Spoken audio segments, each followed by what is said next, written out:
Ini hanya Allah turunkan untuk umat Nabi Muhammad SAW. Catat ini ya. Dan saya belum pernah bagi dimanapun yang ini, yang versi lengkapnya.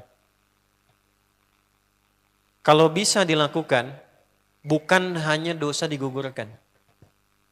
Tapi setiap hurufnya mempercepat terkabulnya doa kita di hadapan Allah Subhanahu wa Ta'ala. Ya. Ada 2 surah di dalam Al-Quran yang bila 2 surah ini dibacakan, itu setiap hurufnya dihitung bisa berpotensi menggugurkan dosa sekaligus mengabulkan doa-doa yang dimintakan. Sepanjang doa itu baik untuk urusan dunia akhirat kita. Kalau salah satu kurang baik diperbaiki oleh Allah. Misal dunia baik tapi akhirat tidak. Maka diperbaiki oleh Allah kepada yang lebih baik. Surat pertama Al-Fatihah. Surah kedua Al-Baqarah. Ya. Sebelum doa baca tuh Al-Fatihah sama Al-Baqarah. Tapi Al-Baqarahnya tidak dari ayat yang pertama. Kepanjangan. Cukupkan di ayat 285 sampai ayat 286, 2 ayat terakhir. Hadisnya sahih.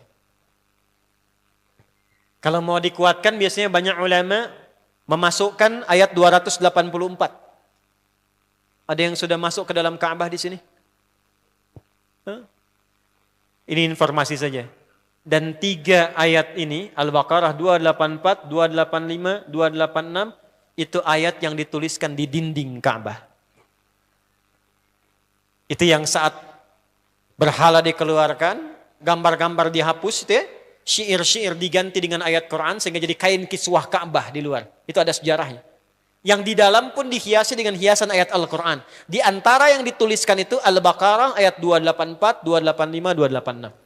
Intinya di 285 dan 286-nya. Tadi rakaat pertama yang saya bacakan dalam salat Isya. Hadisnya sahih. Itu spesial malaikat Jibril turun kepada Nabi Muhammad SAW mengabarkan kabar gembira siapa yang membiasakan membaca Al-Fatihah. Ya, kemudian 2 ayat terakhir di Al-Baqarah dari amanar rasulu sampai fangsurna 'alal qaumil kafirin, tidaklah dia membacakan itu kecuali setiap hurufnya dijaminkan mengabulkan doa-doa yang dia mohonkan sepanjang benar doanya dan tidak diselimuti maksiat. Ini maaf ya. Ini saya minta maaf dulu nih. Kalaupun Anda benar doanya khusyuk sampai nangis, tapi ada selimut maksiat dalam permohonan doa itu pengabulannya mental lagi. Hadisnya sahih. Thumma dzakara rajula yutilu as-safara ash'atha aghbara yamuddu yadayhi ila as-sama' fayaqulu ya rabb faqala Rasulullah sallallahu alaihi wasallam anna yustajabu lidzalik famat'amuhu haram mashrabuhu haram malbasuhu haram wa ghudhiya biharamin fa anna yustajabu lidzalik. Rawahu Muslim. Nabi mengisahkan seorang lelaki menempuh perjalanan jauh. Awas, menempuh perjalanan panjang untuk ketaatan itu mempercepat doa dikabulkan 2 kali lipat dibanding orang biasa. Makanya kalau ada orang mau ke Mekah umrah, mau haji, titip doa. Ada yang mau beasiswa ke Madinah, ke Mekah, ke Al-Azhar, ke Mesir, titip doa. Saya biasanya kalau mau berangkat umrah, Ustaz titip doa, ayo tulis banyak tuh. Enggak saya baca. Saya simpen aja, ntar dekat Ka'bah, ya Allah engkau maha mengetahui. Ya. Mohon kabulkan semua doa-doa ya dari teman-teman jamaah yang dititipkan dalam kertas yang telah mereka tuliskan itu. Simple Pak, daripada capek kita bacakan satu-satu. Dan alhamdulillah biasanya ya insya Allah terkabul. Insya Allah. Itu perjalanan jauh. Nah orang ini menempuh perjalanan untuk sekedar berdoa. Safar. Ya, safar yang baik. Kemudian yang kedua, yamuddu yadayhi ilas sama, dia mengangkat tangannya ke langit. Ini saya tidak bermaksud mengajarkan ya, cuma menunjukkan prakteknya begini nih. Ada yang bisa bantu saya enggak satu orang maju? Cepat. Yang depan aja, depan. Jazakallah khair. Mohon pegangkan mic sebentar. Ya, terima kasih ya. Lihat sini. Lihat gini. Nah, jazakallah.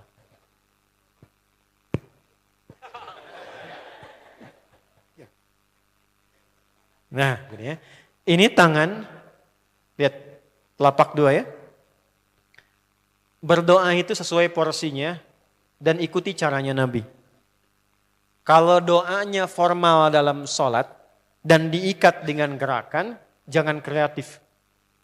Ikuti seperti Nabi yang contohkan. Misal dalam sholat, shollu kama ra'aitumuni usolli. Sholatlah seperti kalian melihat aku sholat. Nanti ada 3 posisi atau sampai 4 posisi dalam sholat yang mempercepat terkabulnya doa. Posisi puncaknya sujud. Hadisnya sahih. Inna ma aqrabal abdi min rabbihi wa huwa sajidun fa akthirud doa. Keadaan terdekat antara hamba dengan Rabbnya adalah saat sujud. Maka perbanyak doa saat sujud. Tangannya posisi sujud begini, menempel. Jadi nggak usah begini. Oke, begini. Nah ini di luar sholat. Di luar sholat kalau berdoa tangan begini. Lihat baik-baik ya. Ini kitabnya agak banyak, bahasanya panjang, saya berikan yang simpelnya saja ya. Baik. Ini kan teman-teman telapak yang kanan, yang kiri ya. Padukan begini. Ya. Lalu setiap Anda kan pasti punya garis yang kanan dengan garis yang kiri. Ada kan? Itu membentuk keseimbangan. Ini bukan ilmu otak-atik ya. Ini ada sanadnya nih. Pertemukan 2 garis itu sehingga seimbang tangan ini. Tuh. Ini masalah sederhana tapi poinnya penting sekali. Sudah? Cara yang pertama begini. Ini di luar sholat dan bukan dalam posisi saat istisqa, saat minta hujan. Begini. Sudah? Pertemukan. Lalu letakkan sejajar dengan dada di sini. Ya. Jadi kalau dada itu, ini posisinya. Ini nahar di sini. Ini ada rongga dari bagian atas dengan perut, ada rongga kosong. Nah ini yang disebut dengan sodrun di sini. Ya, kalau kita meletakkan telapak tangan saat sholat begini, letaknya di sini. Yang ini perut, yang ini nahar. Doa itu di sini. Jelas? Semakin kita memohon dengan lebih sangat, naikkan sedikit begini. Sudah? Kalau istisqa, minta hujan, agak lebih tinggi ke atas. Nah ini cara mengangkat yang standar di sini. Untuk memohon. Jelas? Oke. Jazakallah khair. Nah orang ini, dia mengangkat tangannya. Jadi melakukan perjalanan jauh, mengangkat tangannya, ya muddu yadaihi ilas sama.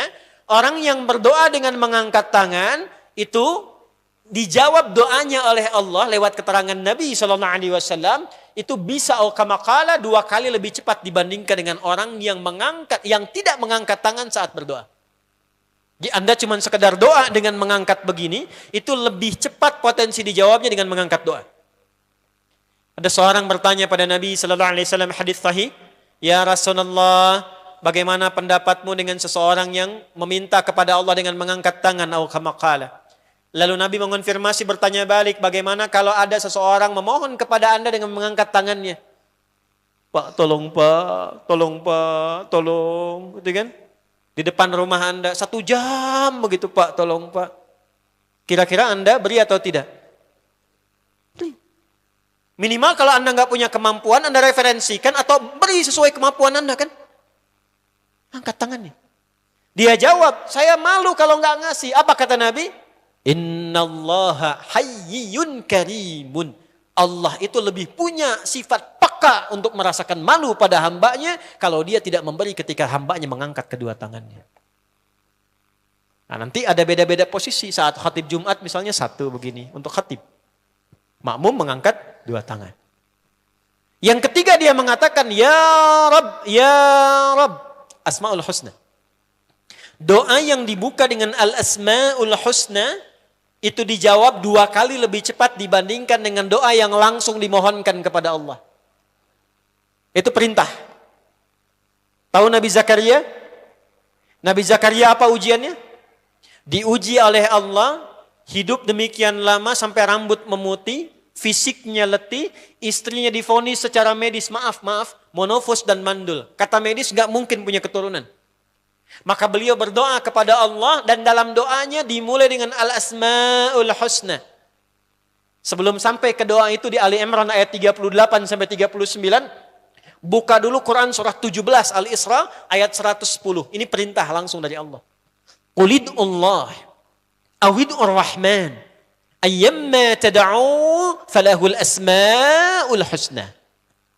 Quran surah ke-7 ayat 180. Walillahil asma'ul husna fad'uhu biha. Fad'u biha. Qul Allah, kalau engkau punya masalah hambaku, dan tidak ada di dunia ini yang tidak punya masalah. Quran surah kedua ayat 155.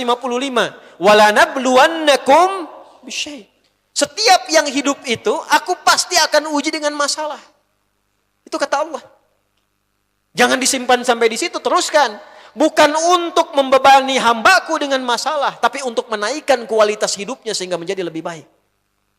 Jadi ketika Allah titipkan masalah itu, bukan ingin membuat kita bermasalah. Tapi dengan masalah itu kita diuji supaya kualitas hidup kita menjadi lebih baik. Ini Anda yang kuliah di UPI di sini, ada ujian nggak?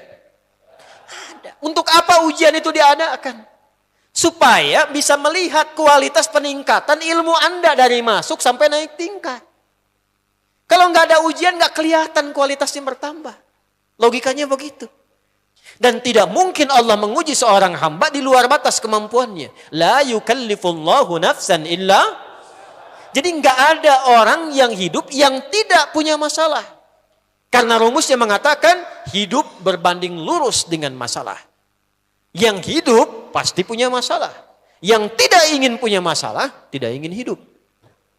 Karena orang yang tidak hidup, yang hilang masalahnya, selesai hidupnya. Baik. Siapa yang tidak ingin punya masalah? Angkat tangan. Baik. Siapa yang ingin punya masalah? Alhamdulillah. Baik. Yang lain wallahu a'lam. Nah, kulit Allah kalau sedang diuji masalah, kan yang ngasih siapa? Yang nitipkan siapa? Yang punya solusinya siapa? Kalau Anda tahu yang punya solusinya Allah, kenapa curhatnya bukan kepada Allah? Kan sudah dicontohkan di Quran, kalau punya masalah curhatin ke Allah. Quran surah 12 ayat 86, sejak era Nabi Yakub. Masalah di rumah tangga, anak bermasalah curhatnya pada siapa? Allah. Innama ashku bathi wa huzni ilallah. Aku tuh kalau punya masalah, sesedih apapun, curhatnya Allah. Bentangkan sajadahmu. Curhatkan dalam sujudmu, tingkatkan takwamu. Wa may yattaqillaha yaj'al lahu makhraja. Quran surah 65 di akhir ayat yang kedua. Bentangkan sajadahmu, curhatkan, habiskan dalam sujudmu, keluarkan tangismu. Sehingga bebannya jadi ringan. Walaupun solusi belum datang, hatinya sudah tenang. Yang diperintahkan panjangkan sajadahmu, bukan panjangkan statusmu. Kita sudah tahu ayatnya, paham ketentuannya, tapi kenapa prakteknya ditumpahkan di Instagram, di Facebook, bikin vlog di YouTube, hanya untuk curhat saja. Dan ironinya dalam hal yang demikian tahu yang menyelesaikan Allah. Sekarang tambah bonus, aminkan ya. Yang mengaminkan doa ini mudah-mudahan dihilangkan masalahnya. Puguma mana nanti bermasalah kayaknya di dia. Itu gimana kumaha tuh ya teh? Paham? Curhatkan sama Allah. Nah bagaimana mintanya? Sebut namanya ya Allah. Awidur Rahman. Kalau kita ingin minta lebih cepat, minta dengan kelembutan Ar-Rahman. Rahman itu bisa disebut namanya ya Rahman, bisa cari cara mintanya yang paling lembut, yang menyentuh. Allah senang dengan kalimat yang menyentuh. Misal ya. Kembali ke Nabi Zakaria tadi. Quran surah 3 ayat 38. Hunalika da'a Zakaria rabbah. Qala rabbi habli min ladunka dzurriyyatan thayyibah. Innaka sami'ud du'a. Ya Allah, hamba-hambamu itu telah menghukumi aku dan istriku tak akan mungkin punya keturunan. Sedangkan engkau yang maha pemberi tanpa punya batasan. Mereka mengatakan istriku punya keterbatasan. Maka aku memohon kepadamu yang pemberianmu tak ada batasan. Mohon ya Allah anugerahkan keturunan dari sisimu saja ketika mereka mengatakan tidak mungkin itu punya. Sungguh engkau yang maha mendengar doaku ya Allah. Perhatikan, kalau kepada yang maha mendengar saja tidak terkabulkan, mohon tunjukkan kepadaku saat ini dengan cara apa lagi dan kepada siapa lagi aku mesti memohon. Itu dalam banget. Ya Allah, Engkau perintahkan aku berikhtiar mencari kerja, aku lakukan. Engkau perintahkan mengeluarkan keringatku dengan cara yang halal, aku kerjakan ya Allah. Engkau perintahkan aku jauhi yang Engkau larang, aku lakukan ya Allah. Sekarang aku telah berikhtiar dari sejak keluar, aku telah menunaikan sholat subuh seperti yang Engkau maha mengetahuinya. Dan menjelang malam aku mengadukan bahkan di rumahmu ya Allah hanya untuk sesuap nasi bagi istri dan anakku dari yang halal itu. Aku telah melakukan apa yang Engkau perintahkan, aku hanya memohon apa yang telah Engkau janjikan. Kalau dengan semua ikhtiar yang aku kerjakan sampai detik aku bersujud di hadapanmu di rumahmu ini belum Kau kabulkan, mohon tunjukkan kepadaku di malam ini ya Allah, dengan cara apa lagi mesti aku memohon kepadamu. Minta. Pernah enggak begitu mintanya? Itu rahman.